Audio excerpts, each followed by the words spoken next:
ऊपर वाले की करनी पर भरोसा रखो। बहुत समय पहले की बात है। एक गांव में मनोहर नाम का एक व्यक्ति रहता था। वो गांव में रहकर ही छोटा मोटा काम करके अपना जीवन यापन करता। मनोहर भगवान पर बहुत विश्वास रखता था। गांव में जब भी किसी के साथ कुछ अच्छा होता तो वो मंदिर जाकर भगवान से हमेशा उस चीज़ के लिए धन्यवाद बोलता।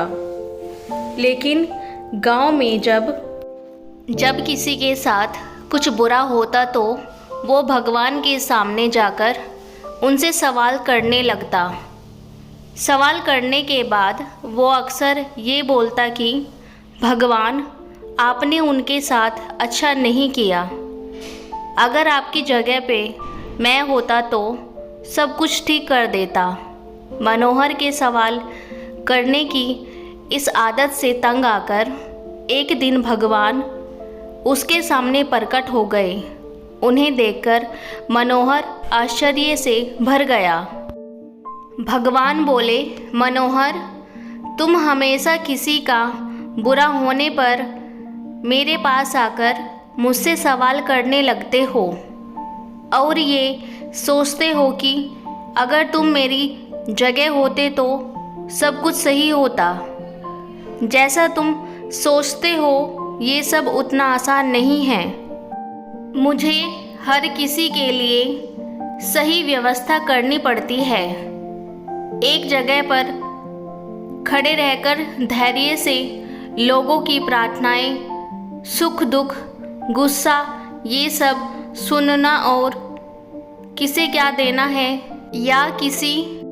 लेकिन एक बात ध्यान रखना, मंदिर में हर कोई अपनी इच्छा के अनुसार कुछ ना कुछ मांगेगा।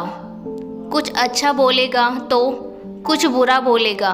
तुम्हें बस उनकी बात सुननी है और धैर्य के साथ अपनी जगह पर चुप खड़े रहना है और अपनी तरफ से कुछ नहीं करना है। मनोहर मान गया और एक दिन के लिए वो भगवान की जगह पर खड़ा हो गया।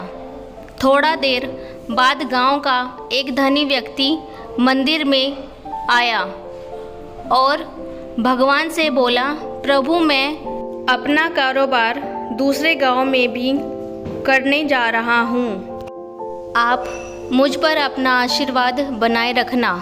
उस व्यापारी की तरफ इशारा करते हुए बोला, मेरे बाद इस मंदिर में यही आया है और मेरे पैसों की गड्डी इसे ही मिली होगी। आप इससे पूछताछ कीजिए। उस व्यापारी ने पुलिस को काफ़ी समझाया कि वो गड्डी उसके पास नहीं है, लेकिन पुलिस ने उसकी एक न सुनी और उसे पकड़कर ले जाने लगी।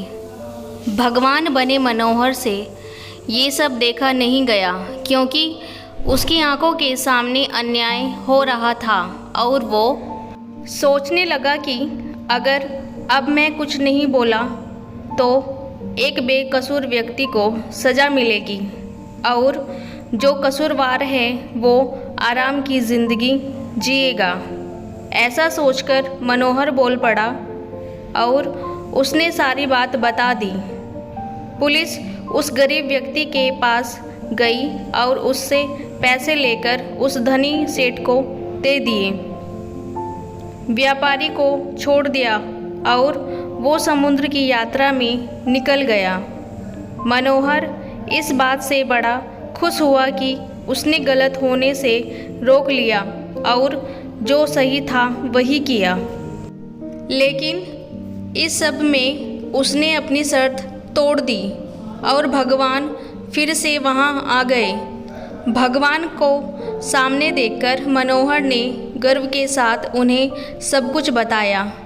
मनोहर की बात सुनकर भगवान बोले, आज तुमने अपनी चुप्पी तोड़कर मेरी सारी योजना को बर्बाद कर दिया। तुम्हें इतना पता है कि उस धनी व्यक्ति ने गलत कर्मों से बहुत धन कमाया है। यदि उसमें से थोड़ा धन उस गरीब की मदद में लग जाता तो उस धनी व्यक्ति के पाप कम होते, और वही तुमने उस व्यक्ति को समुद्र की यात्रा पर भेज दिया, जबकि कल समुद्र में तूफान आने वाला है जिसमें उस व्यापारी का जहाज डूब जाएगा और वो जीवित नहीं लौट पाएगा। अगर पुलिस उसे ले जाती तो वो समुद्र यात्रा में नहीं जा पाता और उसकी जान बच जाती।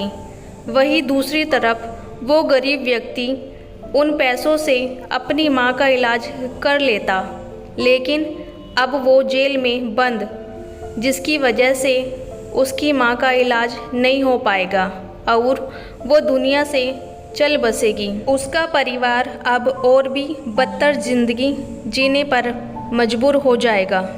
तुमने सब कुछ ठीक के चक्कर में सब कुछ बिगाड़ दिया।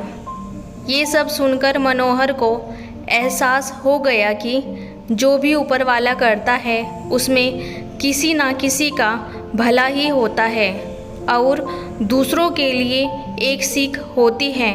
भगवान हर किसी के जीवन के बारे में सोचकर ही अपनी योजना बनाते हैं और उनके जीवन को चलाते हैं। भगवान की जगह लेना किसी इंसान के लिए आसान नहीं है। मनोहर मन ही मन बहुत दुखी हुआ और भगवान से माफ़ी मांगकर वहाँ से चला गया।